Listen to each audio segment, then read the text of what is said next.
ఈ మధ్య గైనకాలజిస్టులు కానీ వీళ్ళందరూ కూడా మేనరిక వివాహాలు అవాయిడ్ చేయండి అని చెప్తున్నారు. దానివల్ల పిల్లలకి ఇబ్బందులు వస్తుంది అని. సో అదైతే అపోహ మాత్రమే, దానివల్ల అయితే అసలు ఏమీ ఉండదు. సో సింపుల్ పారాసిటమాల్తో వాడి లివర్ ఫెయిల్యూర్ వచ్చే కేసెస్ కూడా చాలా చూస్తూ ఉంటాం అనమాట. అండ్ పిల్లలు బాగా నడవటానికి చిన్నప్పటి నుంచే వాకర్స్ కొని ఇస్తున్నారు కదా, సో అది వాడటం కరెక్టేనా? కంపల్సరీ బ్యాన్ చేశారండి యూఎస్లో అయితే, కానీ ఇండియాలో అయితే మనకు అన్ని అవైలబిలిటీ ఉంటాయి, మనకు అందరూ తెలిసిందే. ఎక్కువ ఫోన్ చూడటం వల్ల వీటి వల్ల ఆటిజం వస్తుంది అంటారు కదా, అదంత వరకు కరెక్ట్? చాలా తప్పండి. ఎందుకంటే నేను చెప్పాల్సి వస్తుంది అనమాట, being a paediatrician also I'm also facing this common problem అనమాట. ఈ డైపర్స్ విషయంలో పేరెంట్స్ చేసే మిస్టేక్స్ ఉంటాయి. అసలు డైపర్ వేయటమే పెద్ద మిస్టేక్ అండి. పిల్లలు హెల్తీగా గ్రో అవ్వాలంటే బూస్ట్ బెటరా, కాంప్లాన్ బెటరా, బోర్నవిటా బెటరా? అన్ని ఇప్పుడు జనరేషన్లో ఉన్న చిన్నపిల్లలు వాళ్ళ వయసుకి మించిన పనులు చేయటం, ఫోన్లో లవ్కి రిలేటెడ్ రీల్స్ చేస్తారు. 4th class 5th class 6th class వాళ్ళే అమ్మాయిలకి ప్రపోజ్ చేస్తున్నారు. అండ్ కొంతమంది పెళ్లిళ్ళు చేసుకున్న రీల్స్ కూడా మనకు వస్తున్నాయి. అసలు వాళ్ళ సైకాలజీ లేదా వాళ్ళ బిహేవియర్ ఇలా మారడానికి రీజన్ ఏంటంటారు? ఎందుకంటే మెయిన్ పేరెంటల్ అటాచ్మెంట్ లేకపోవటం. ఒక బేబీ పుట్టింది అంటే చాలా మంది రిలేటివ్స్ వస్తారు, అందరూ ఎత్తుకొని చూస్తూ ఉంటారు, ముద్దులు పెడతా ఉంటారు. నేను విన్న న్యూస్ ఏంటంటే సార్, అమెరికాలో ఒక బేబీకి కన్ను తీసేయాల్సి వచ్చింది అని.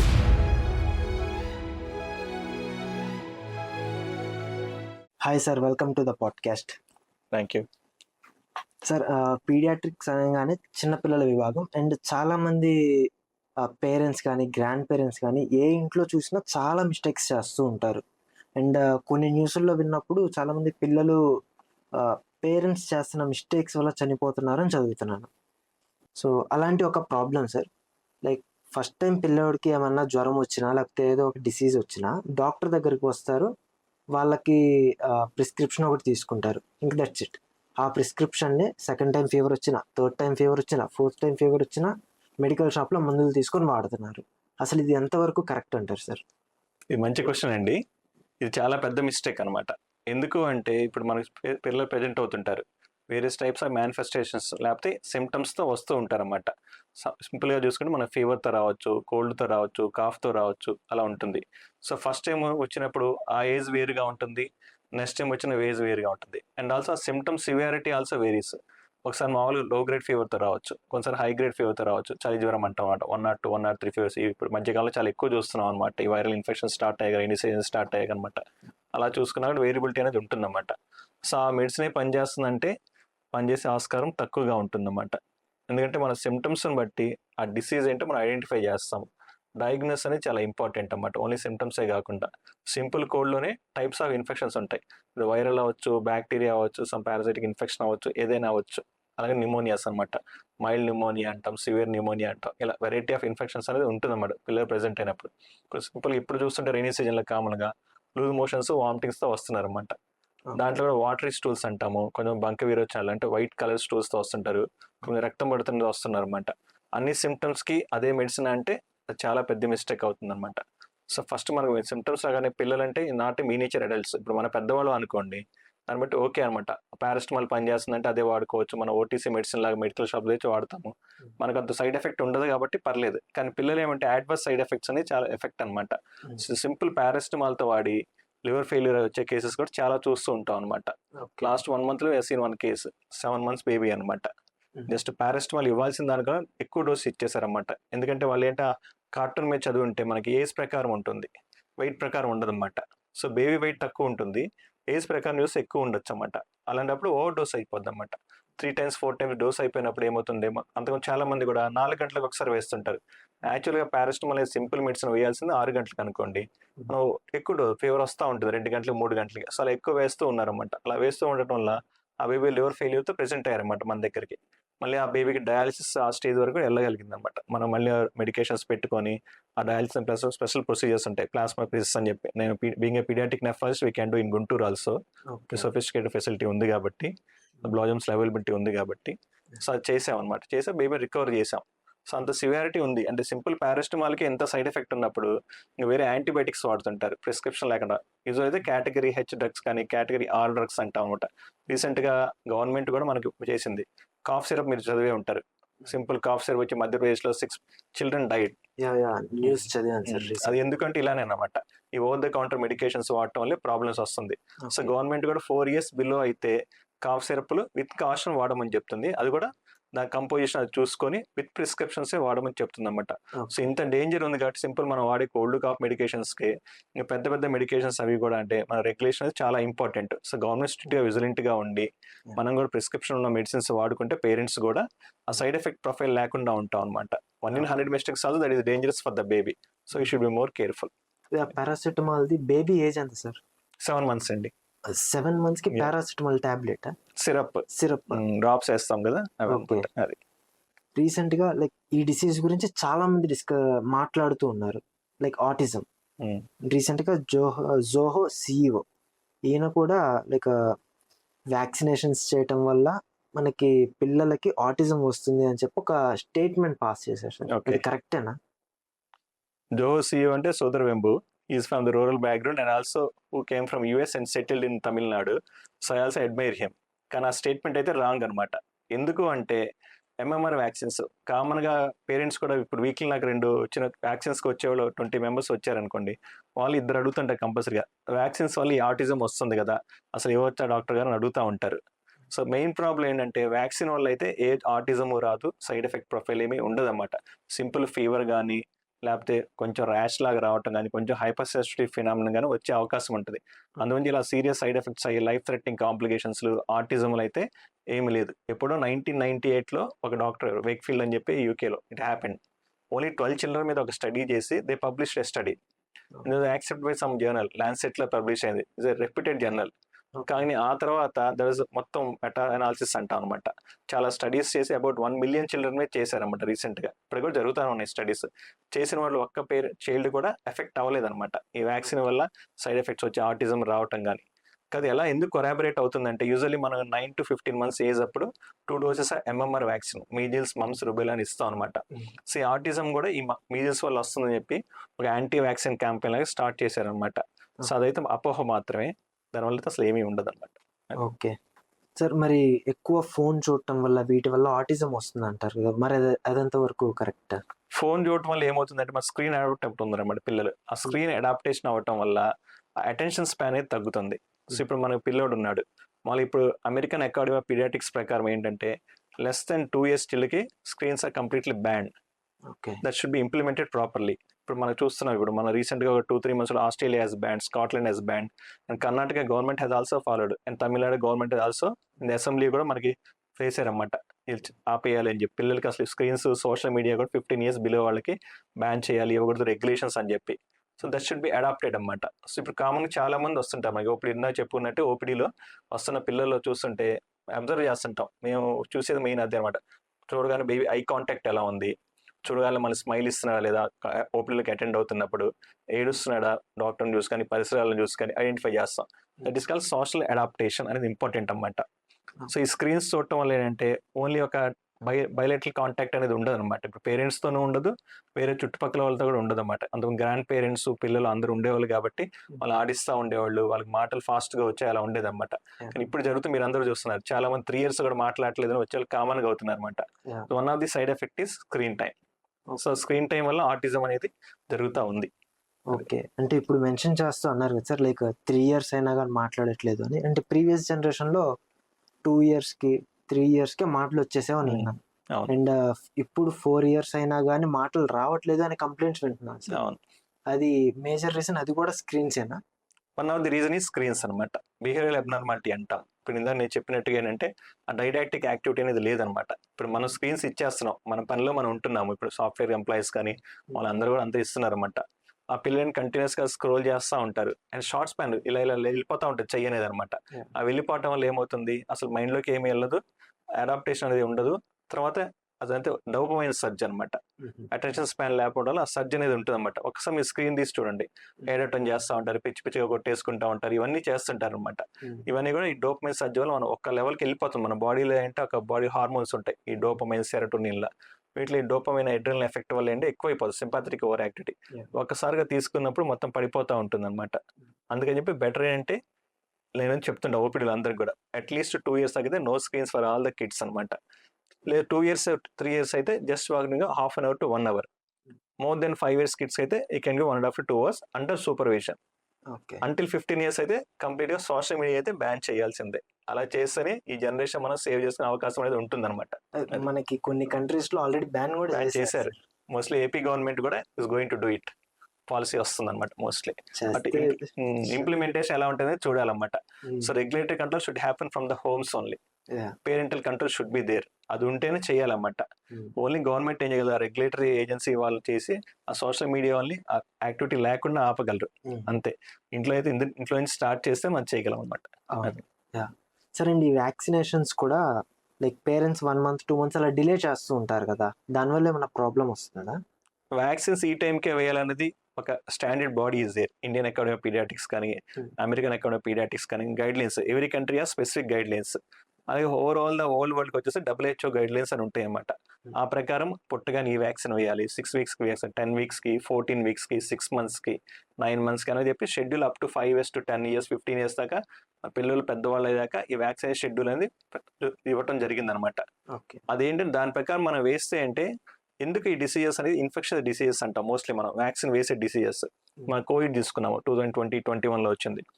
అప్పుడు మనం వ్యాక్సిన్ కనుక రాకపోయి ఉంటే it's like a pandemic. So half of the world might have been wiped out like Spanish flu in 1914.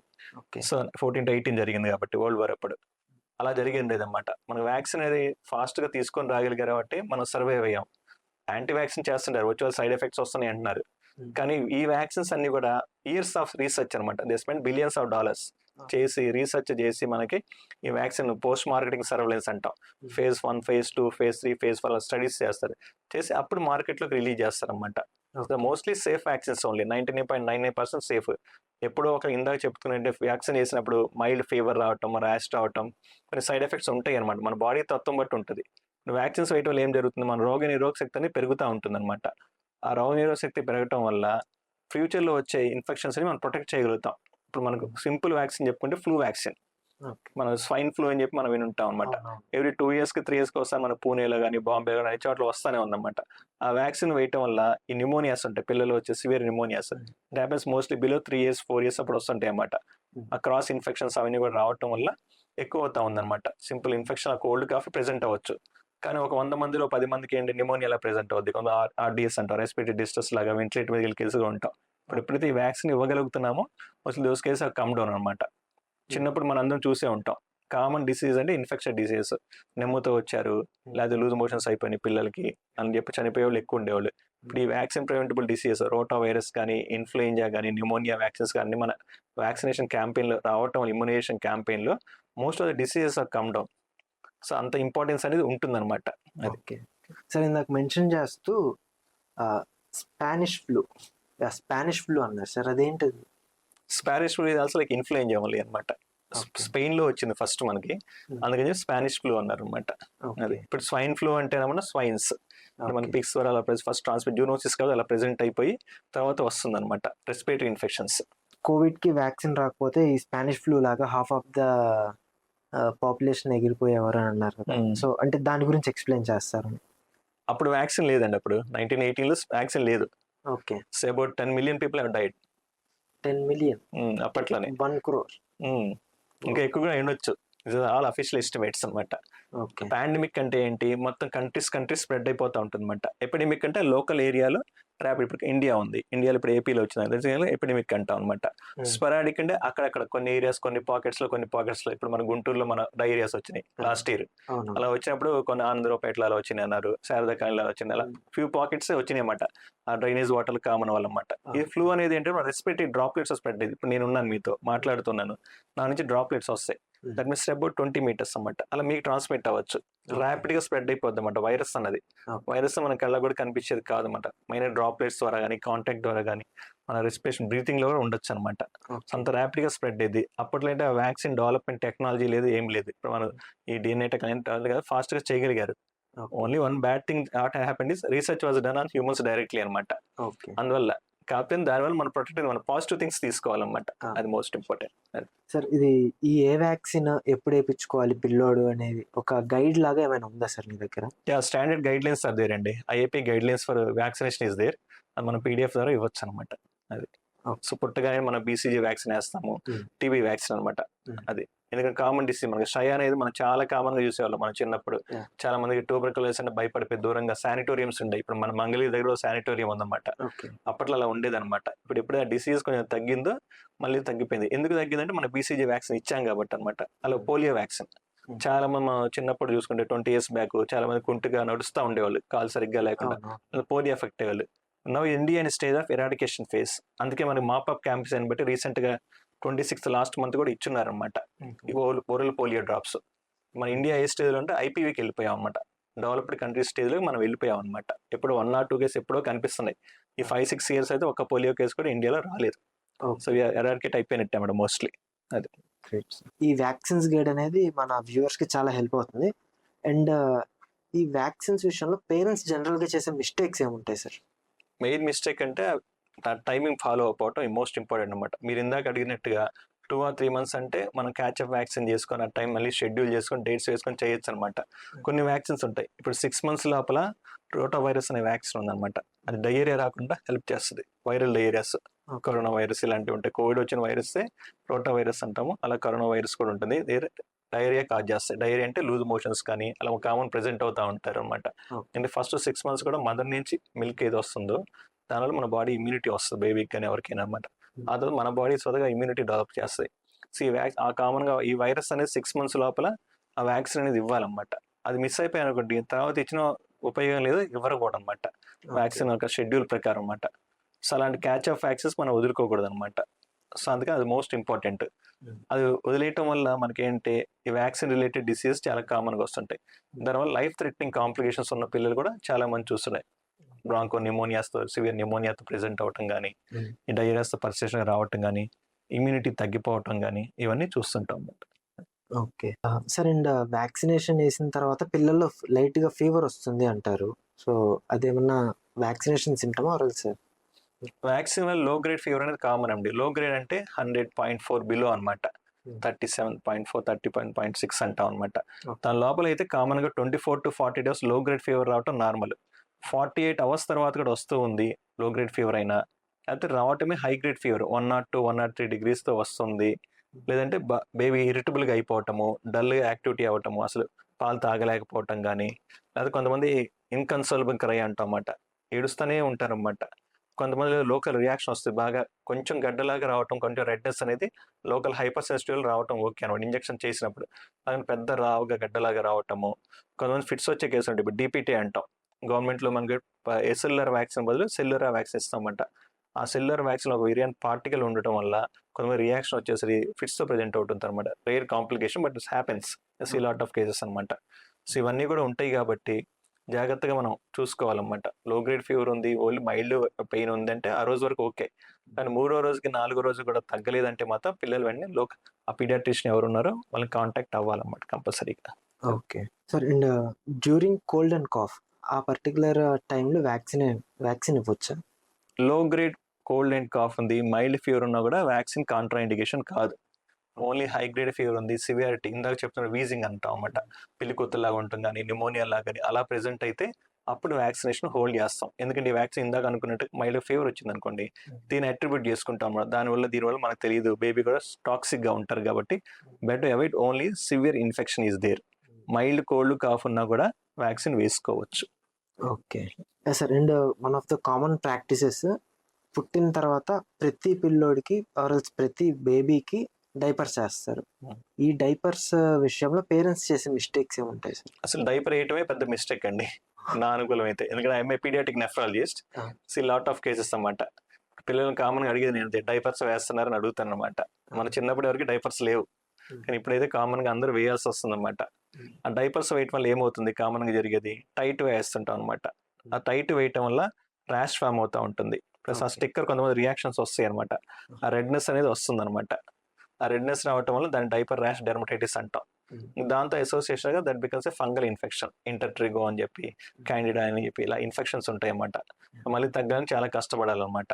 ఇది కామన్ కాంప్లికేషన్ జరిగేది. ఇంకొకటి ఏం జరిగేదంటే ఆ డైపర్స్ కంటిన్యూస్ గా ఫస్ట్ 1 or 2 months వేస్తారు అంటే ఓకే, కానీ ఆ తర్వాత కంటిన్యూస్ గా 6 months, 1 year టాయిలెట్ ట్రైనింగ్ అవ్వకుండానే ఆ డైపర్లను మోషన్కి వెళ్ళటం అన్ని చేస్తున్నారు అనమాట. దానివల్ల బేబీకి ఏంటంటే 1.5 year కల్లా మోషన్ ట్రైనింగ్ అవ్వాలి. అది జరగకపోవటం వల్ల సెన్సరీ స్టిమ్యులేషన్ అనేది ఉండదు అన్నమాట పిల్లలకి. జస్ట్ అలా వచ్చేస్తా ఉంది, వెళ్ళిపోతున్నాడు, మనం క్లీన్ చేస్తాము, తీస్తాం అనమాట డైపర్ అనేది. బేబీకి ఎలా తెలుస్తుంది? మోషన్కి వెళ్ళేది తెలియదు, యూరిన్కి వెళ్ళేది తెలియదు అనమాట. ప్లస్ దాంతో పాటు ఏమవుతుందంటే ఆ మోషన్ యూరిన్ అలా ఉండిపోతుంది. అలా ఉండిపోయినప్పుడు కెమికల్ రియాక్షన్ అనేది జరిగిద్ది అనమాట. ప్లస్ ఆ మోషన్ లో మనకు బగ్స్ ఉంటాయి కొన్ని, ఈకోలో ఏం చెప్పాలంటే మన good bacteria. But once they go in to other foreign areas, అవి ఈజీగా మనకి ఇప్పుడు అమ్మాయిలో కామన్ యూరిన్ ఇన్ఫెక్షన్ ఇది ఒక కామన్ కారణం అనమాట. షార్ట్ యురెత్రా ఉంటుంది, మోషన్ ఏరియాకి యూరిన్ ఏరియాకి చాలా తక్కువ డిస్టెన్స్ ఉండటం వల్ల ఈ మోషన్లు ఇవన్నీ బగ్స్ అని కూడా ఈజీగా క్రిములు ఫాస్ట్గా మూవ్ అవుతూ ఉంటాయి, లైవ్ బగ్స్ ఉంటాయి కాబట్టి ఫాస్ట్గా వేరే ఏరియాస్లోకి వెళ్ళిపోతాయి, యురెత్రా దాంట్లోకి వెళ్ళటం వల్ల యూరిన్ ఇన్ఫెక్షన్స్ వచ్చే ఛాన్స్ ఎక్కువ ఉంటుంది అన్నమాట. ఇది కామన్ మిస్టేక్స్ అనమాట. తర్వాత కొన్నిసార్లు మరీ లూజ్గా వేస్తుంటారు, దానివల్ల ఏముండదు అనమాట. సో బెస్ట్ ఏంటంటే అట్లీస్ట్ వేయగలిగితే తప్పదు, వేయాలి అంటే ట్రావెలింగ్ అప్పుడు తప్పదు కాబట్టి వేస్తే 2 అవర్స్కి ఒకసారైనా మనం తీస్తూ ఉండాలి. అంటే డ్రైగా ఉండాలి, మోస్ట్ ఇంపార్టెంట్ ఏరియా అన్నమాట. ఇంకో కామన్ మిస్టేక్ వేసేదంటే బేబీ డ్రై అవ్వకుండానే జస్ట్ డైపర్ తీస్తారు, క్లీన్ చేస్తారు, మళ్ళీ వేసేస్తుంటారు. ఇందులో ఏమైనా మాయిశ్చర్ కంటెంట్ కానీ అలా ఉండటం వల్ల ఇన్ఫెక్షన్స్ రావటము, ఇలా ర్యాష్ రావటం అనేది చాలా ఎక్కువగా ఉంటుంది అన్నమాట. మళ్ళీ అది తగ్గించడం, మళ్ళీ మెడిసిన్స్ వాడటము, ఇవన్నీ మనం కష్టాలు పడాల్సి ఉంటుంది. అందుకే అంటే ఇప్పుడున్న ప్రెసెంట్ జనరేషన్లో బిజీ లైఫ్స్లో సో పేరెంట్స్ వీటన్నిటి గురించి కేర్ చేయడం చాలా తక్కువ ఉండేది కదా సార్. మరి అలాంటప్పుడు బేబీకి డైపర్ వేయకుండా ఎలా హ్యాండిల్ చేస్తారు? క్లాత్ డైపర్స్ వస్తున్నాయండి కొన్ని, లేదంటే మన చిన్నప్పుడు మనం వాడేవాళ్ళం అండర్ వేర్స్ లాగా కానీ క్లాత్లు వాడేవాళ్ళం అనమాట. అది వాడుకొని క్లీన్ చేయటం అది చేసుకోవాలన్నమాట. కంపల్సరీగా వేయాలంటే నేను చెప్పినట్లుగా అండి 2 అవర్స్కి ఒకసారి 3 అవర్స్కి ఒకసారి క్లీన్ చేసుకోవటము, తర్వాత డ్రై చేసుకోవాలి. Area should be dried first అనమాట. చేసుకుని అప్పుడు ఏమైనా మాయిశ్చరైజర్ ఏమైనా లోకల్ క్రీమ్ అప్లై చేసుకుని అప్పుడు డైపర్ వేసుకోవటము అది చేసుకోవాలన్నమాట. అందుకని అదే ఆప్షన్, ఇంకా తప్పదన్నప్పుడు అది బెటర్ ఈస్ టు అవాయిడ్ అనమాట. ఓకే. అండ్ ఈ డైపర్స్ వల్ల దొడ్డి కాళ్ళు కూడా వస్తాయి అని అంటున్నారు సార్, నిజమే? మరి టైట్గా వేస్తుంటే చిన్న డైపర్స్ ఉంటాయి, సైజ్ కన్నా చిన్నగా ఉండటం వల్ల తన వేస్ట్ కన్నా కూడా, తర్వాత గట్టిగా టైట్గా వేయటం వల్ల కంప్రెషన్ అయిపోతుంది కదా, అప్పుడు ఏమన్నా బోన్స్ ఏమన్నా టెండర్గా ఉంటాయి కాబట్టి మనం కరెక్ట్గా కంప్రెస్ చేసామనుకోండి బోన్స్ సరిగ్గా డెవలప్ అవ్వచ్చు అన్నమాట, దానివల్ల రావచ్చు. Okay sir. నేను మా మావయ్య వాళ్ళ ఇంటికి వెళ్ళినప్పుడు కామన్గా చూసేది సార్, పిల్లల చేతిలో ఫోన్ ఉంటుంది, పక్కనే పేరెంట్స్ కూర్చొని కుక్కుతా కూర్చుంటారు నోట్లో. సో చాలా కామన్గా జరుగుతుంది. అసలు ఇది ఎంతవరకు కరెక్ట్ అంటారు? ఇది చాలా తప్పండి. ఎందుకంటే మనందరం చూస్తున్నాం అనమాట. ఇప్పుడు మా ఇంట్లో కూడా ఇదే జరుగుతుంది కొన్నిసార్లు, నేను చెప్పాల్సి వస్తుంది అనమాట. Being a paediatrician also I'm also facing this common problem అనమాట. అందుకని పిల్లలు అందరు కూడా పేరెంట్స్ కూడా చాలా ఇంపార్టెంట్. ఎందుకు మనం చేసిన తప్పు ఏంటి అంటే పిల్లలు అనేది ఎదుగుతూ ఉంటారు, ఆ ఎదుగుదల అనేది కామన్గా స్వాతిగా జరుగుతూ ఉంటుంది అన్నమాట. ఇప్పుడు కామన్ ప్రాబ్లం ఏం జరిగింది, పిల్లలు ఎదుగుదల లేదు, వెయిట్ పెరగట్లేదు అని చెప్పి ఫోన్ ఇచ్చేసి కూర్చోబెట్టి ఇవ్వడం కామన్ జరుగుతుంది అన్నమాట. దీనివల్ల ఏంటి మన ప్రాబ్లం అంటే అసలు ఏం తింటున్నారో తెలియదు, వాళ్ళు వాసన చూడరు, కళ్ళతో చూడట్లేదు, టచ్ చేయట్లేదు. సెన్స్ ఆర్గన్స్ అంటాం, ఈ ఫైన్ సెన్స్ ఆర్గన్స్ ఎక్కడ చేతితో టచ్ చేసేది కూడా లేదు. ఇప్పుడు అంతా స్పూన్ ఇచ్చేస్తున్నాము, లేదంటే మనమే చేతులు పెట్టేస్తున్నాం. 10 years అయినా మనం ఇంట్లో పెడుతూ ఉన్నాం అనమాట. దీనివల్ల అసలు ఏం జరుగుతుంది, ఏం తింటున్నారో తెలియదు. జస్ట్ ఫుడ్ అనేది వెళ్తుంది, దట్ గెట్స్ ఎనర్జైజ్డ్, లోపలికి వెళ్తుంది, యూటిలైజ్ అవుతా ఉందన్నమాట. దానివల్ల ఇబ్బంది అయితే చాలా వస్తుంది అనమాట. సో బెస్ట్ ఏంటి, బాబు కానీ పాప కానీ చూడగలిగి తన స్వతగా తింటే ఆ టేస్ట్ అనేది తెలుస్తుంది అనమాట. అప్పుడు ఎంజాయ్ చేస్తూ తింటారనమాట. తర్వాత కూడా మనం ఎంతకాలం పెట్టినా ఉపయోగం లేదు. సో ఈ ఫోన్స్ ఏమిటంటే మోస్ట్ కామన్ ఇప్పుడు ఎడిక్షన్ ప్రాబ్లం క్రియేట్ చేయడానికి అదొక ప్రాబ్లం అవుతా ఉందన్నమాట. ఫస్ట్ ఫుడ్ తినట్లేదని ఇస్తున్నాం అనమాట, ఆ తర్వాత ఏమవుతుంది తన ఫోన్ లేకపోతే ఏ పని చేయట్లేదు. సో ఇది డోపమైన్ సర్జ్ అంటాం దీన్నే మనం. తర్వాత దాన్ని తీసేస్తే మనమే మళ్ళీ తీయాలని మనం ట్రై చేస్తూ ఉంటాం, తీయని విత్డ్రాల్ ఎఫెక్ట్స్ వస్తాయి అనమాట. సైకలాజికల్ ఎఫెక్ట్ అయిపోవటము, ఓవర్ యాంగ్జైటీగా పనిచేయటము, అన్ని విసిరేయటము, పడేయటము, మళ్ళీ కూడా కొట్టడము, ఇవన్నీ కామన్ జరుగుతున్నాయి అనమాట. సో మనం ఎర్లీగానే ఇందాక చెప్తున్నట్టుగానే ఇందాక అనుకున్నాం ఒకటి, less than 2 years no screens at all, that should be completely started from every home. అలా చేయగలిగితేనే మన పిల్లల భవిష్యత్తును కానీ ఫ్యూచర్లో మనం ప్రొటెక్ట్ చేసిన వాళ్ళు అవుతాం. Okay sir. And one more thing, so పిల్లలు హెల్తీగా గ్రో అవ్వాలంటే బూస్ట్ బెటరా, కాంప్లాన్ బెటరా, బోర్న్విటా బెటరా? అన్ని అప్సైడేనండి. అన్ని హెల్త్ డ్రింక్స్ కూడా అస్సలు మనం వాడటానికి లేదు. ఎందుకంటే మన లేబుల్స్ చూడండి, ఇప్పుడు లేబుల్స్ చూస్తే మీరు చిన్నప్పుడు మనకు తెలియదు కాబట్టి మనం వాడేవాళ్ళం, అప్పుడు ఏం కాంబినేషన్ లేదు. ఇప్పుడు రీసెర్చ్ ప్రకారం ఫుడ్ ఫార్మర్ అని చెప్పి రీసెంట్ గా యూ మైట్ హావ్ ఫార్మ్ అనమాట. ఒక పర్సన్ ఒక యుఎస్ నుంచి వచ్చి తన ఒక రెవల్యూషన్ లా క్రియేట్ చేస్తున్నాడు. Some other people are supporting him. తన మీదే కేసులు కూడా నడిచినాయి అనమాట. ఇప్పుడు నెస్లే ఉన్నారు, బిగ్ ఫార్మా కంపెనీస్ అనమాట, అందరూ కూడా వాళ్ళందరూ కూడా కేసులు వేశారు, దాన్ని ధైర్యంగా ఎదుర్కొన్నాడు. మొత్తం అప్పుడు మనకు రివీల్ అయిందన్నమాట. ఇప్పుడు సేమ్ వైరస్ సేమ్ జరుగుతుంది అలానే అనమాట. దాంట్లో మనం చూస్తే ఇప్పుడు బోర్న్విటా కానీ నేను చెప్పేది ఒకటే అన్నమాట. పేరెంట్స్ నా దగ్గరకు వస్తుంటారు. సేమ్ క్వెషన్ అడుగుతా ఉంటారనమాట. నేను I don't advise any supplements. ఆకలి కోసం అనేది సప్లిమెంట్స్ అనేది చాలా తక్కువగా ఉంటాయండి. నాకు కొన్ని మెడికేటెడ్ ప్రోడక్ట్స్ ఏమైనా ఉంటే అది కూడా 10% or 15% may be helpful as per the receptor మీద యాక్టివేట్ చేస్తే కానీ చెప్తానమాట. ఈ హార్లిక్స్ కానీ బోర్న్విటాల్ కంటే హై అమౌంట్ ఆఫ్ షుగర్స్ అనమాట. If you can see 50% sugar ఉంటుంది. మన బేబీకి కావాల్సింది ఏంటి, బేబీకి అది కూడా లెస్ దెన్ 2 years అనేది అసలు బోర్న్విటాలు హార్లిక్స్ ఏది కూడా మన పాలలో కలపకూడదు అనమాట. మోర్ దెన్ 2 years అవి ఏమైనా వాడాలి. అది కూడా హై ప్రోటీన్ కంటెంట్ ఉండాలి. ఇప్పుడు బేబీ గ్రో అవ్వాలి, మజిల్ రావాలి, వెయిట్ రావాలి అంటే ప్రోటీన్ కావాలి. 1.5-2 grams per day ప్రోటీన్ అనేది కావాలన్నమాట ప్రతి బాబుకి కానీ పాపకు కానీ. ఇప్పుడు మనకైతే 0.8 to 1 grams 25 years అబోవ్ వాళ్ళకైతే. వీళ్ళు అయితే మనకి గ్రోయింగ్ ఫేజ్ ఉంటుంది కాబట్టి ఎక్కువ ప్రోటీన్ కావాలి. సో మనం చూస్తే ఇప్పుడు 2 grams 3 grams ప్రోటీన్ ఉంటాయి ఇప్పుడు మీరు చెప్పే ప్రోడక్ట్స్ లో అనమాట. ఓకే. అది కొన్ని హెల్త్ సప్లిమెంట్స్ ఉంటాయి అన్నమాట, మెడికేటెడ్ గా ఉన్నాయి. వాటిల్లో అయితే కొంచెం ప్రోడక్ట్స్ లో మన 13 grams 25 grams ఆఫ్ ప్రోటీన్ కూడా ఉంటుంది. చికెన్ మీల్ తో చేసినవి కానీ అలా కొన్ని ప్రోడక్ట్స్ వస్తున్నాయి, జెన్యూన్ ప్రోడక్ట్స్ అనమాట, ఆర్గానిక్ గా అలా ఉన్నాయి. అలాంటి కొన్ని ప్రిస్క్రైబ్ చేస్తాం. ఇది అలాంటి వాళ్ళకి మాల్ న్యూట్రిషన్ అంటాం అన్నమాట. అసలు ఎదుగుదల లేకుండా ఇప్పుడు 1 yearకి వచ్చేసరికి మినిమం 8 to 10 kgs అన్న ఉండాలి బేబీ. 10 అయితే ఐడియల్ ఇండియన్ వెయిట్ ప్రకారం, 2.5 kgs బర్త్ వెయిట్ కాబట్టి. అలా లేని వాళ్ళు కానీ సప్లిమెంట్స్ వాడాల్సిన అవసరం ఉంది అంటే అప్పుడు మేము కొన్ని చూస్తాం అన్నమాట. ఈ చికెన్ ప్రోడక్ట్స్ కొన్ని తయారు చేసిన నియోగేన్ అని చెప్పి కొత్తగా వస్తుంది అన్నమాట.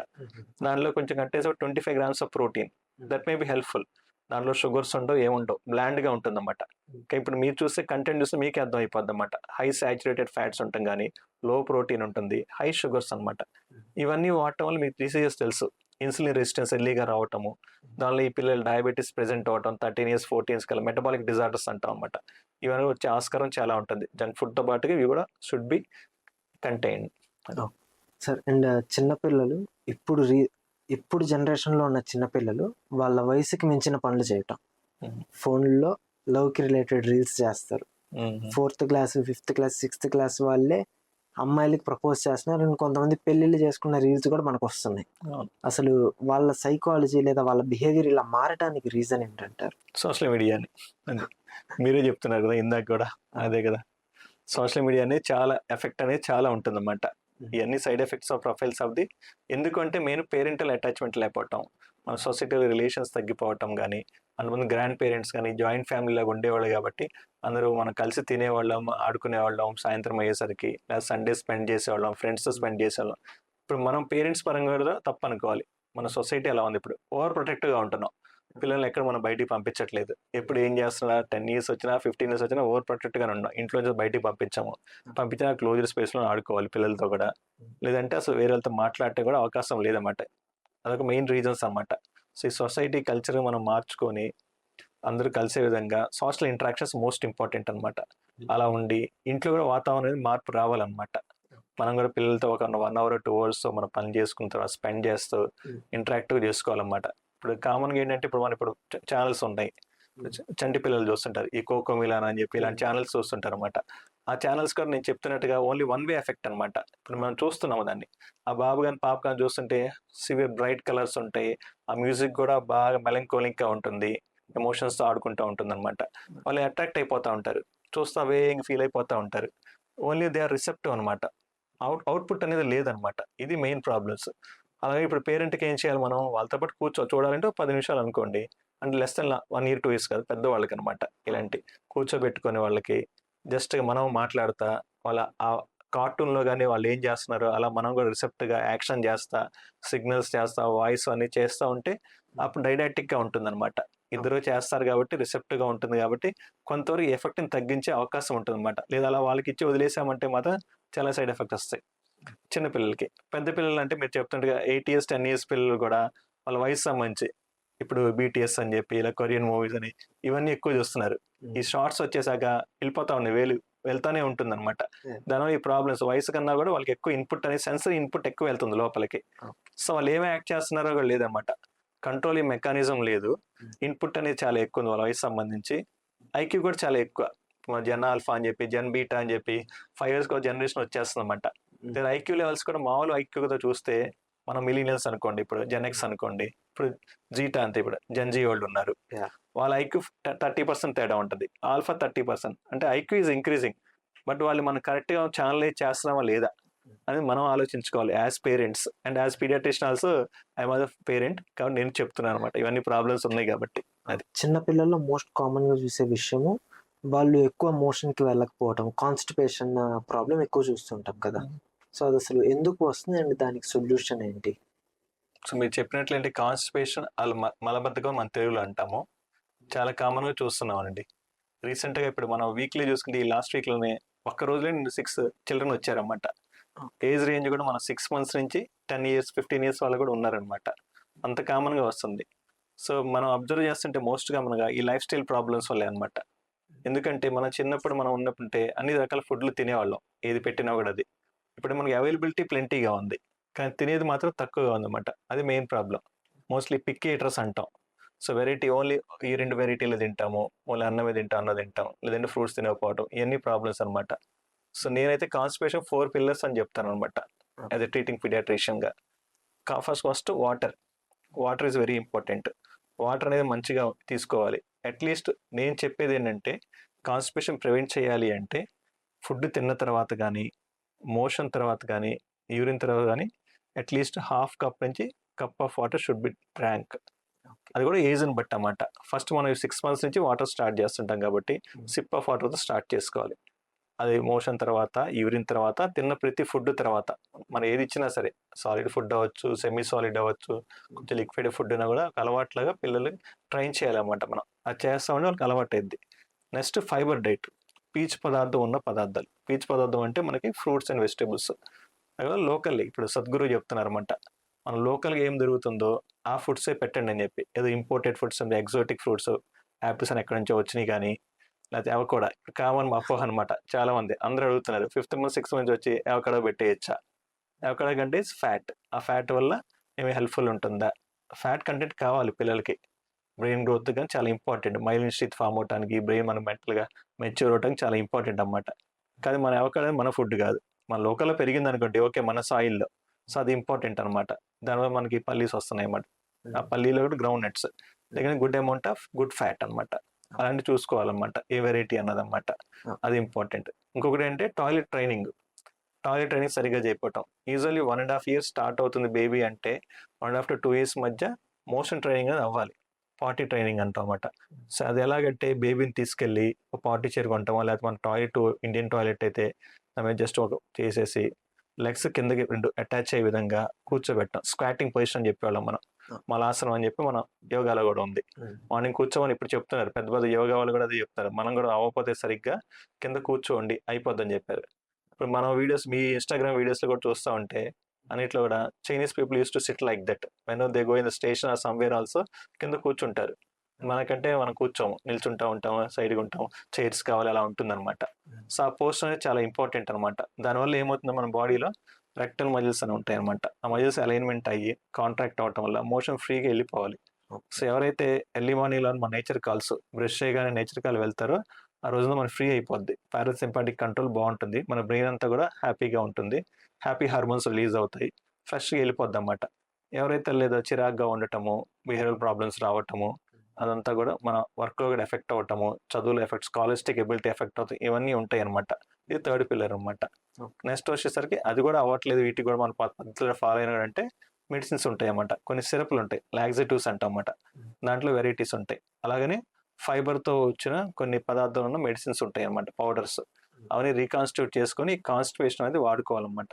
దిస్ వెరీ కామన్ ప్రాబ్లం అనమాట. ఈ కాన్స్టిపేషన్తో పాటు అసోసియేషన్ అంటే బ్లాడర్ బౌల్ డిస్ఫంక్షన్ చెప్పి చూస్తున్నాం చాలా మంది పిల్లల్లో. నా దగ్గరికి వచ్చే వాళ్ళు యూరినరీ ట్రాక్ట్ ఇన్ఫెక్షన్తో వస్తుంటారు. యూరినరీ ట్రాక్ట్ ఇన్ఫెక్షన్స్ కూడా చాలా పెద్ద ప్రాబ్లం ఇప్పుడు. అది రావటం వల్ల తెలియకుండా కిడ్నీ డ్యామేజ్ అయిపోతున్న కేసెస్ కూడా చూస్తున్నాం అనమాట. జస్ట్ ఏదో ఫీవర్ వస్తూ ఉంటుంది, ఎక్కడ మామూలు ఫీవర్లా ట్రీట్ చేస్తూ ఉంటారు, డయాగ్నోస్ అవ్వదు. లేకపోతే యూరిన్ వెళ్తేప్పుడు ఎక్కువ సార్లు వెళ్ళటం కానీ, లేకపోతే చుక్కలు పడిపోవటం కానీ, యూరిన్ ఆపేసుకుంటూ ఉంటారు ఎందుకంటే టాయిలెట్ సరిగ్గా లేకపోవటం. సోకాల్ రెప్యూటెడ్ స్కూల్స్ ఇప్పుడు గుంటూరులో అయినా విజయవాడలో ఎక్కడ చూసినా కూడా టాయిలెట్స్ మంచిగా ఉండవు. స్మెల్ వస్తూ ఉన్నాయి అని చెప్పి ఎక్కువ మందికి స్ట్రెంత్ ఎక్కువ ఉంటుంది, నెంబర్స్ తక్కువ ఉండటం వల్ల కానీ పిల్లలు వెళ్ళలేకపోవటము. కొన్నిసార్లు ఏంటంటే టీచర్స్ కూడా పంపించట్లేదు అని చెప్తున్నారు కంప్లైంట్స్ రీసెంట్లీ. ఇవన్నీ కామన్ ప్రాబ్లమ్స్ అన్నమాట. ఈ కాన్స్టిపేషన్ రావడానికి, యూరినరీ ట్రాక్ట్ ఇన్ఫెక్షన్ రావడానికి ఇలా సిమ్టమ్స్తో ప్రెజెంట్ అవుతుంటే మనం ఎర్లీగా ఐడెంటిఫై చేసుకొని మనం జనరల్ మెజర్స్ చేస్తేనే ఇంటిది మనం చేసి 75%. 25% మీ లోకల్ పీడియాట్రిషియన్ కానీ జనరల్ మెడిసిన్ కానీ ట్రీట్మెంట్ చేస్తారు అనమాట, మెడిసిన్స్తో చేసేది. 75% బిహేవియరల్ మేనేజ్మెంట్, ఈ లైఫ్ స్టైల్ మేనేజ్మెంట్ చేసుకోగలిగితే ఈ ప్రాబ్లమ్స్ మనం అవాయిడ్ చేస్తాం అనమాట. ఓకే. సరే అండి, చిన్నపిల్లలు టూత్ పేస్ట్ ఎప్పటి నుంచి స్టార్ట్ చేయొచ్చు? యూజువల్లీ అంటే టీత్ వచ్చేది మనకి 6 months to 1 year వస్తాయి అనమాట. ఇప్పుడు చాలా మంది మీ స్పీచ్ ఎలా డిలే అవుతుందో టీత్ కూడా డిలే అవుతున్నాయి. 50% ఆఫ్ పీపుల్ 1 year దాకా మన టీతే చూడట్లేదు అనమాట. అది ఎందుకు అంటే మనం ఇచ్చే డైట్ వల్ల కానీ, ఆ పాలలో సరిగా కాల్షియం అనేది మదర్ ఇప్పుడు మిల్క్ ఇస్తున్నారు, మదర్ కాల్షియం సప్లిమెంట్ తీసుకోకపోతే ఆ బేబీ కాల్షియం అనేది రాదనమాట. సో బేబీస్ కూడా ఏంటంటే మనం విటమిన్ D3 అనే సప్లిమెంట్స్ వాడుతూ ఉంటాం. ఇవన్నీ లేవటం బోన్ గ్రోత్ ఎలా ఉంటుందో టీత్ కూడా మన కాల్షియం వాడుతూ ఫాస్ఫేట్ వాడుతూ కాంటోనెంట్సే కాబట్టి టీత్ డిలే అనేది చాలా జరుగుతుంది అన్నమాట. ఒకసారి టీత్ రావటం స్టార్ట్ అయింది అంటే 1 year అబోవ్ స్టార్ట్ అయింది జస్ట్ మనం ఏంటంటే మన ఫింగర్తో బ్రషింగ్ స్టార్ట్ చేయొచ్చు, మామూలు వాటర్తో కానీ అలా అనమాట. 2 years అలా దాటిన తర్వాత మనం బ్రష్ అనేది వాడచ్చు అనమాట. సాఫ్ట్ బ్రిజిల్స్ ఉన్న బ్రషెస్ ఉంటాయి కాబట్టి కస్ప్ ఉన్నాయి, దాంతో టూత్ పేస్ట్ కూడా కొంచెం ఫ్లోరైడ్ కంటెంట్ ఉండాలి. ఆ పీపీఎం కంటెంట్ 16 అలా ఉంటుందన్నమాట. అది చూసుకొని దాన్ని బట్టి ఆ పీపీఎం ఉన్న బేబీస్కి ఉన్న పిల్లలు కొన్ని టూత్ పేస్ట్ ఉంటుంది 2 years వాళ్ళకి, అప్పటి నుంచి మనం స్టార్ట్ చేయొచ్చు. ఓకే. జస్ట్ పీ సైజ్ అనమాట, మొత్తం వేయకుండా small P size amount just అలా బ్రష్ మీద వేసి జస్ట్ 1 minute అలా చేస్తే సరిపోతుంది. అది సార్, చిన్నపిల్లలకి ఎలాంటి టూత్ పేస్ట్లు వాడచ్చు సార్?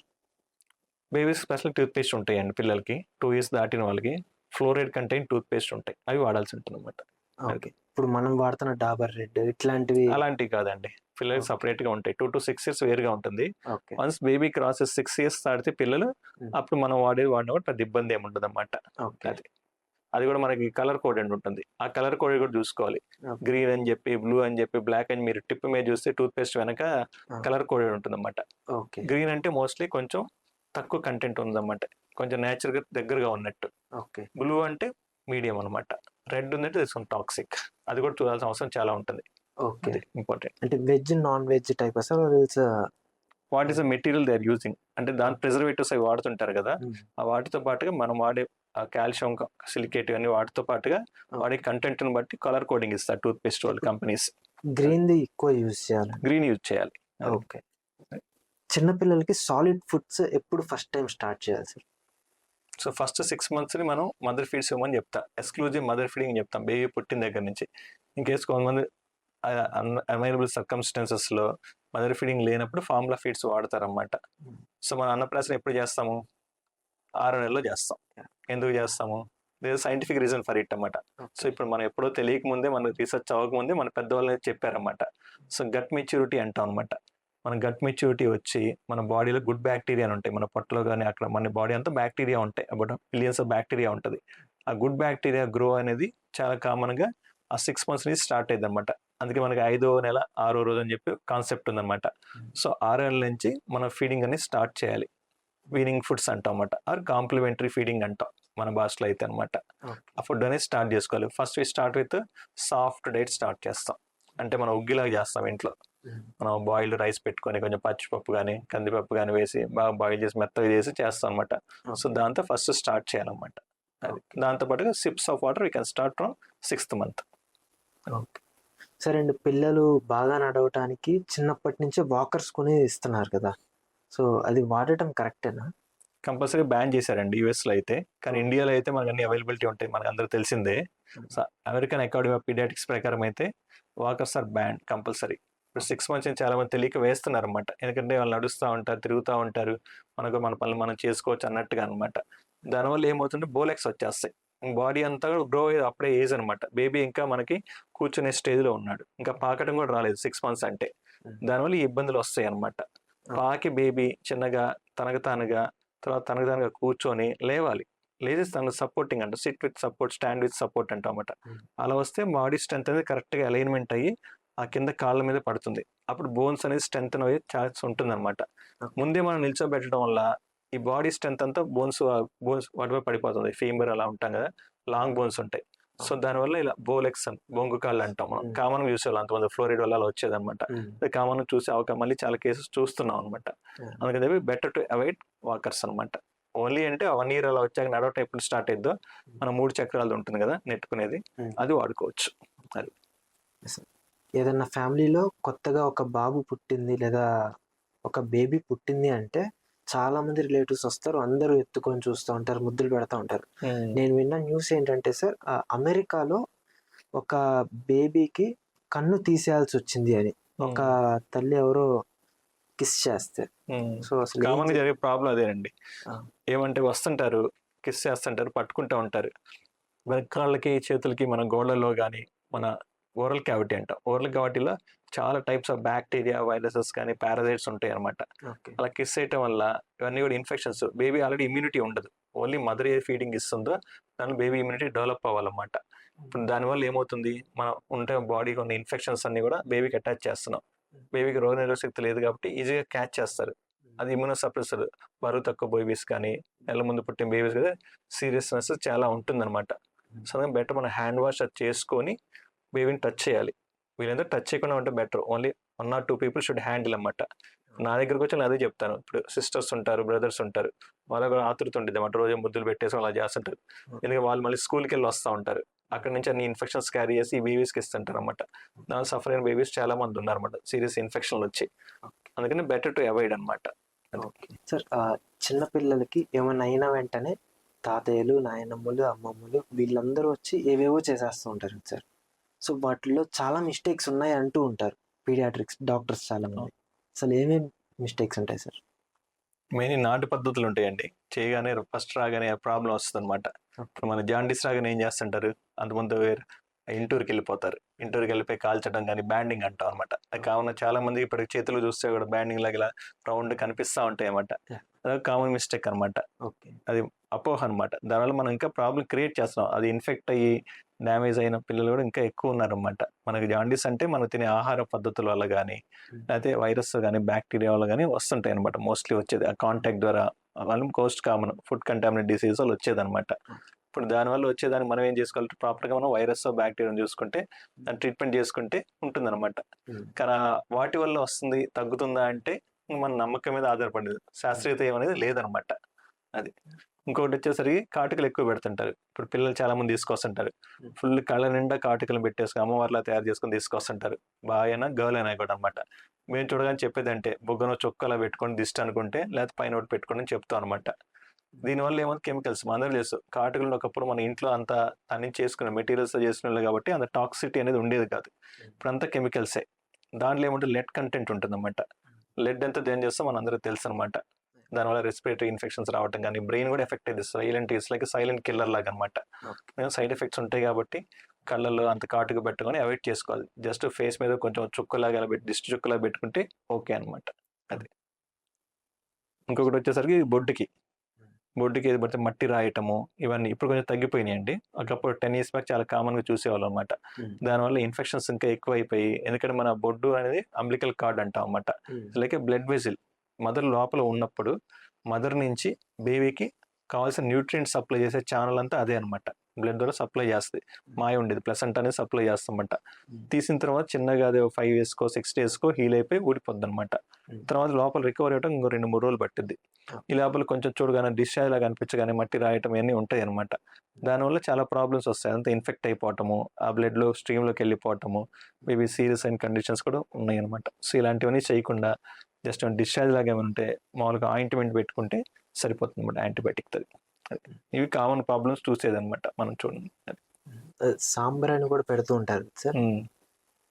సాంబ్రాన్ని మీ అందరికి తెలిసిందే. అదేంటి, ఒకటి ఇది రెస్పిరేటరీ పొల్యూటెంట్ అనమాట. దానివల్ల దట్టంగా ఒక ఏరియాలో ఉండటం వల్ల ఆ బేబీ ఇన్హేల్ చేసుకుంటూ ఉంటుంది అనమాట. ఇన్హేల్ చేయటం వల్ల లంగ్స్ అనేది సరిగ్గా డెవలప్మెంట్ ఉండదు కాబట్టి లంగ్స్ బ్లాక్ అయిపోవటము, దాని నిమోనియా రావటము, ఇవన్నీ జరుగుతూ ఉంటాయి అనమాట. సో బెటర్ ఈస్ అన్ని అవాయిడ్ చేయటం బెటర్. ఇలాంటివి కూడా అన్ని మనం మామూలు పద్ధతిలో చిన్నగా ఏదో చేసుకుంటూ ఉంటాము. మంచిగా క్రీమ్ రాసుకోవటము, లేకపోతే ఆయిల్ రాయటం. ఇంకా బెస్ట్ ఏంటంటే క్రీమ్ కోసం వద్దని చెప్తాం మేమైతే మా దగ్గర వచ్చే బేబీస్కి. కొబ్బరి నూనె మనకి జస్ట్ గానుగతో చేసిన కొబ్బరి నూనె, ప్యూర్ ఆయిల్ అనమాట. దాని ఒక స్నానం చేయడానికి 1 hour ముందు అప్లై చేయండి. అప్లై చేయటం వల్ల మన బాడీలో వెయిట్ గెయిన్ కూడా ఆస్కారం ఉంటుంది అనమాట. బికాస్ కొబ్బరి ఆయిల్కి ఉన్న కెపాసిటీ అంటే మోనోసాచురేటెడ్ ఫ్యాట్స్ ఉంటాయి, మీడియం చైన్ ఫ్యాటీ యాసిడ్స్ అంటాం. దే హావ్ ద కెపాసిటీ ఉంటుంది. ఏంటి అంటే లోపల బాడీలోకి అబ్జర్బ్ అవుతాయి అన్నమాట. అబ్జర్బ్ అవటం వల్ల వెయిట్ గెయిన్ వచ్చే అవకాశం కూడా ఉంటుంది అన్నమాట బేబీస్ తక్కువ బరువు ఉన్న పిల్లలకి. ఆలివ్ ఆయిల్, ఆల్మండ్ ఆయిల్ అని చెప్పి లేకపోతే వేరే ఆయిల్స్ కూడా అంత యూజ్ ఏం అవసరం లేదు. ఓకే. మాయిశ్చరైజర్ కూడా బేబీ డ్రై స్కిన్ ఉంటే మాత్రం కంపల్సరీగా వాడాల్సిన అవసరం ఉంటుంది. లేకపోతే బేబీ న్యాచురల్గా వదిలేస్తే వాళ్ళ స్కిన్ సెన్సిటివ్ ఉన్నా కూడా ఆ టెండెన్సీ డెవలప్ అయింది అనమాట. ఇంకోటి ఏంటంటే టైట్ క్లాత్స్ వేసేస్తూ ఉంటారు. టెరీ కాటన్ క్లాత్స్ వేయటం కానీ, లేకపోతే కాటన్ కాకుండా మన జుబ్బాలంట అవి కాటన్గా ఫ్రీగా ఉంటాయి కాబట్టి అవి పర్లేదు. పుట్టగానే 2 రోజు 3 రోజు బట్టలు వేసేస్తుంటారు. అలా కూడా వేయకూడదు అనమాట. ఎప్పుడైనా సరే 1 year దాకా మన కొత్త బట్టలు అని కూడా వాష్ చేయాలి. అన్ని కెమికల్స్ రిన్స్ అయ్యి అలా వచ్చి ఉంటాయి కాబట్టి రియాక్షన్స్ వస్తాయి మన బేబీ స్కిన్ మీద. చాలా కామన్ ర్యాష్లు చూస్తుంటాం అనమాట. దానివల్ల కారణం వల్ల అనమాట. సో కంపల్సరీగా క్లాత్స్ అన్ని వాష్ చేయాలి బేబీస్కి వేసేది. At least 6 months to 1 year wash చేసి అప్పుడు వేయాలన్నమాట. కొంచెం ఫ్రీగా ఉన్న క్లాత్స్ వేసుకోవాలి. ఇంకోటి బేబీని అలా కవర్ చేయకుండా వదిలేయటము, లేదా టైట్గా 2 layers 3 layers వేస్తూ ఉంటారు. దానిలో బేబీ ఎక్కువ వేడన్నా అవుతూ ఉంటుంది, చల్లగా అవుతూ ఉంటుంది. చిన్న బేబీస్ less than 1 month అంటే టెంపరేచర్ రెగ్యులేషన్ అది ఉండదు వాళ్ళకి. సో బేబీ టెంపరేచర్ మనం చెక్ చేసుకుంటా రెగ్యులర్గా 96, 98 వద్ద మెయింటైన్ చేసుకుంటా సింగిల్ లేయర్ వేయాలా, డబుల్ లేయర్లా కవర్ చేసి నీట్గా చేసుకుంటే సరిపోతుంది అనమాట. Okay. Okay sir. Sir and రీసెంట్గా ఓఆర్ఎస్ మీద చాలా నాలెడ్జ్ అయితే వచ్చేసింది బ్యాన్ అయిన తర్వాత దగ్గర నుంచి. సో ఒక పర్సన్ ఓఆర్ఎస్ బాటిల్ సెలెక్ట్ చేసేటప్పుడు ఏమేమి చూసుకోవాలి సార్? ఓఆర్ఎస్ అంటే ఓరల్ రీహైడ్రేషన్ సాల్ట్ అంటామండి. సో మనకి ఎప్పుడు వాడాలి మనం? మనకి డయేరియా కానీ మోషన్స్ అవుతా ఉండి డీహైడ్రేషన్ వెళ్తా ఉంటే ఎలక్ట్రాల్, కామన్గా మనకు తెలిసిన పేరు ఏంటంటే చిన్నప్పటి నుంచి ఎలక్ట్రాల్ అనమాట. చాలా బ్రాండ్స్ వచ్చాయి ఇప్పుడు, కాదు స్టాండర్డ్ నేమ్ ఎలక్ట్రాల్ ఓఆర్ఎస్ అనమాట. Oral rehydration salt. So దాంట్లో కూడా మన కంపోజిషన్ మనం వాడాల్సింది అంటే WHO ఓఆర్ఎస్ అని ఉంటుంది అనమాట. అంటే ప్రపంచ ఆరోగ్య సంస్థ ప్రామాణికంగా చెప్పింది ఈ ఓఆర్ఎస్లో ఈ కంటెంట్ ఉండాలి, సోడియం ఎంత ఉండాలి, పొటాషియం ఎంత ఉండాలి, క్లోరైడ్ ఎంత ఉండాలి, గ్లూకోజ్ ఎంత ఉండాలి, 245 millimoles అనేది ఉండాలి స్టాండర్డ్ అనమాట. దాన్ని బట్టి 75, 25, 45 కంపోజిషన్ ఉంటుందన్నమాట. సోడియం అంతా ఇదంతా అని చెప్పి అది కంపల్సరీ ఫిట్ అయ్యే 245 millismoles ఉన్న సొల్యూషన్ని మనం ఓఆర్ఎస్ అంటాం అనమాట.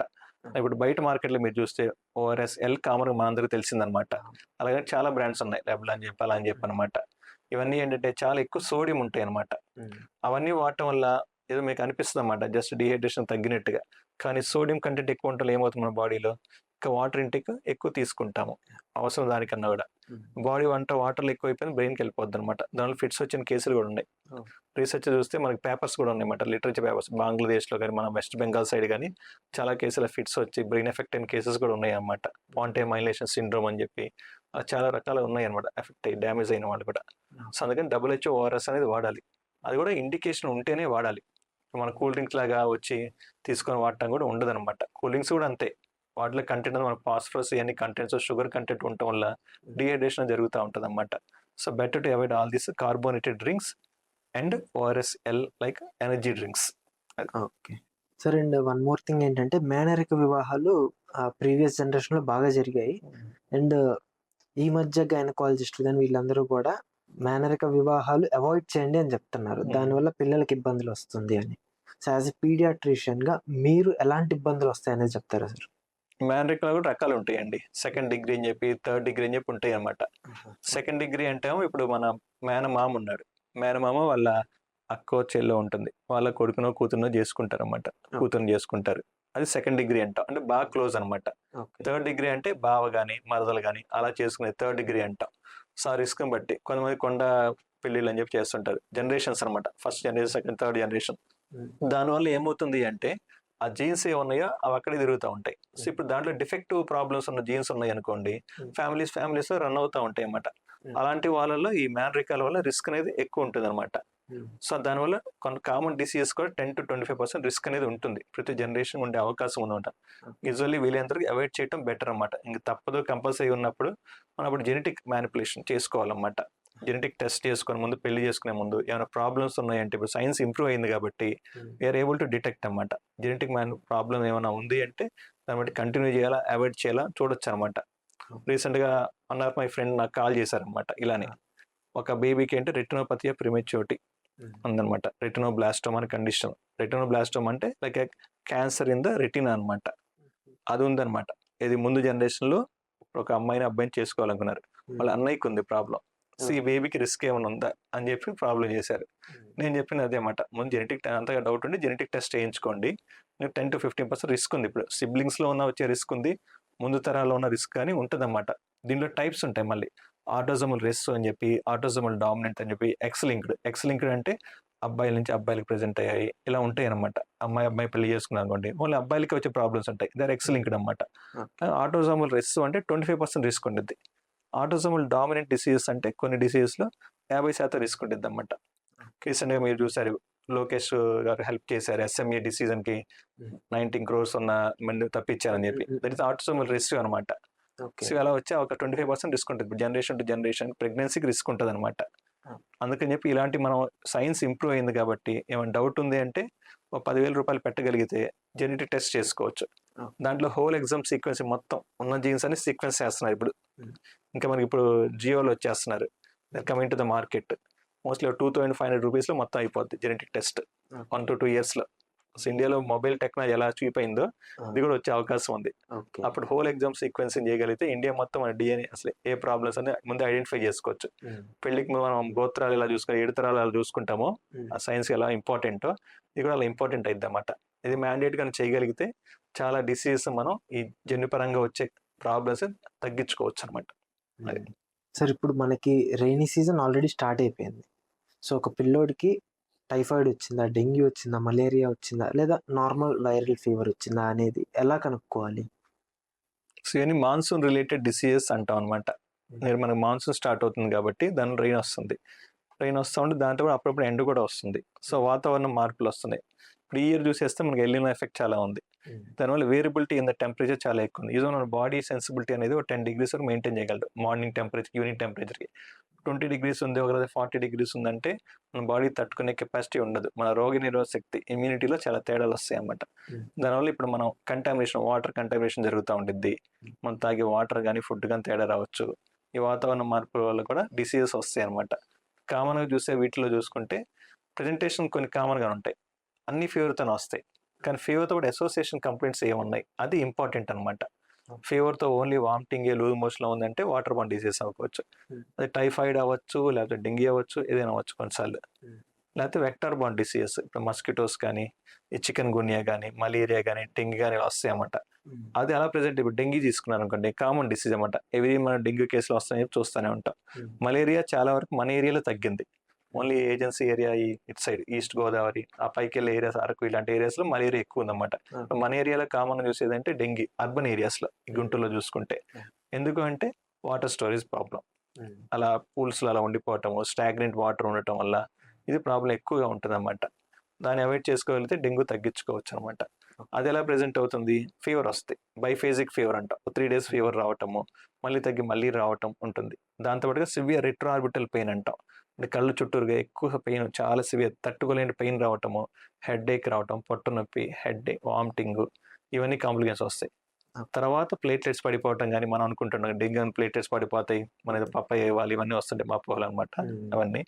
ఇవన్నీ తర్వాత స్టార్ట్ అవుతుంది, లీకీ ఫేజ్ అంటాం. డెంగ్యూ హెమరేజిక్ ఫీవర్ అని, షాక్ సిండ్రోమ్ అని సివియర్ కేసెస్ అనమాట. మోస్ట్లీ అవన్నీ వస్తాయి అనమాట. ఇప్పుడు మలేరియా అంటే మోస్ట్ ఫీవర్తో ఎలా ప్రజెంట్ అవ్వచ్చు. టైఫాయిడ్ చూసుకుంటే మనకు చూసుకుంటే typhoid is a vector bond disease. ఇందాక అనుకుంటే కంటామినేటెడ్ వాటర్ వల్ల దానివల్ల వచ్చింది కాబట్టి టైఫాయిడ్ ఇస్ అ బ్యాక్టీరియా. అప్పుడు ఎలా ప్రజెంట్ లో గ్రేడ్ ఫీవర్ రావచ్చు, కానీ కొంచెం హై గ్రేడ్ ఫీవర్ రావచ్చు. స్టెప్ లాడర్ ప్యాటర్న్ అంటాం అన్నమాట. కామన్ పెద్దవాళ్ళు చూస్తే, పిల్లలు అయితే వేరియబిలిటీ ఉండొచ్చు అన్నమాట. లాంగ్ ఫీవర్ వారం రోజులు కూడా అలా ఉండొచ్చు.